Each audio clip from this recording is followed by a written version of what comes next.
Բարի լույս սիրելիներս, տեսնենք ինչպես խուսափել, որպեսզի մեղքը բնական չդառնա։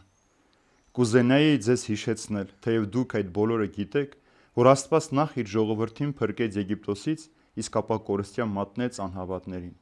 եւ այն հրեշտակներին, որ չպահեցին իրենց իշխանությունը, այլ լքեցին իրենց բնակության տեղը, հավիտենական կապանքներով խավարի մեջ պահեց դատաստանի մեծ օրվա համար։ Ինչպես Սոդոմն ու Գոմորը եւ նրանց շուրջ եղող քաղաքները, որոնք այդ նույն ձևով պոռնկացան անբնական կրքերի հետևից ընկնելով եւ հավիտենական կրակի դատաստան ընդունելու օրինակ դարձան բոլորին։ Այստեղ Հուդա առաքյալը, սիրելիներս, երեք օրինակներ է բերում ցույց տալու համար, թե մեղքը ինչպես կարող է մարդու կորստյան պատճառ դառնալ։ Նախ խոսում է հրեա ժողովրդի մասին, որոնց Աստված Մովսեսի միջոցով դուրս հանեց Եգիպտոսից, ապա ասում է այնտեղ անհավատներին կորստյան մատնեց։ Ինչ ասում է, որովհետև 40 տարի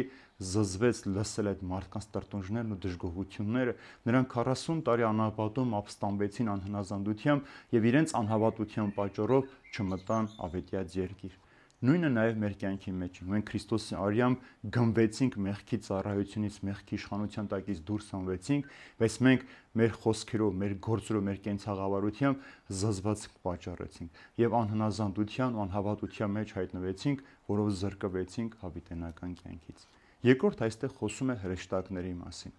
Հրեական ավանդության մեջ երկու պատմություն կա։ Նախ որ Արուսյակը հրեշտակապետ ապստամբեց Աստծո դեմ, ուզեցավ Աստծո գահը զավթել ինքն Աստված դառնա, եւ շատ հրեշտակներ հետևեցին նրան եւ դրա պատճառով Աստված նրանց ցած նետեց երկնքից եւ զրկվեցին Աստծո տեսությունից։ Երկրորդ Ծննդոց գրքի մեջ գրված է, որ Աստծո որդիները խառնակվեցին մարդկանց որդիների հետ, այսինքն հրեշտակները հարաբերվեցին մարդկանց դուստրերի հետ, այն է պոռնկության մեջ հայտնվեցին։ Երկու մեղք այստեղ ուրեմն հպարտություն եւ անբարոյականություն, հոգեվոր պոռնկություն, որի պատճառով նաեւ այն մարդիկ, ովքեր որ կեղծ ուսուցումներ ան եւ ուզում են մարդկանց հոգիները կորստյան մատնել, նրանք էլ չպիտի մտնեն երկնքի արքայություն։ Շատ զգուշ պիտի լինենք, որ հպարտության ու անբարոյական մեղքը ցանկություն չդառնա մեր մեջ եւ մեզ կորստյան չպատճառի։ Եվ երրորդ Սոդոմ Գոմորի օրինակը սիրելիներ։ Գիտեք, որ այդ քաղաքներում եւ շրջակա քաղաքներում մարդիկ իրենց բնական պետքերը թողել էին, ընկել էին անբնական պետքերի հետ, այսինքն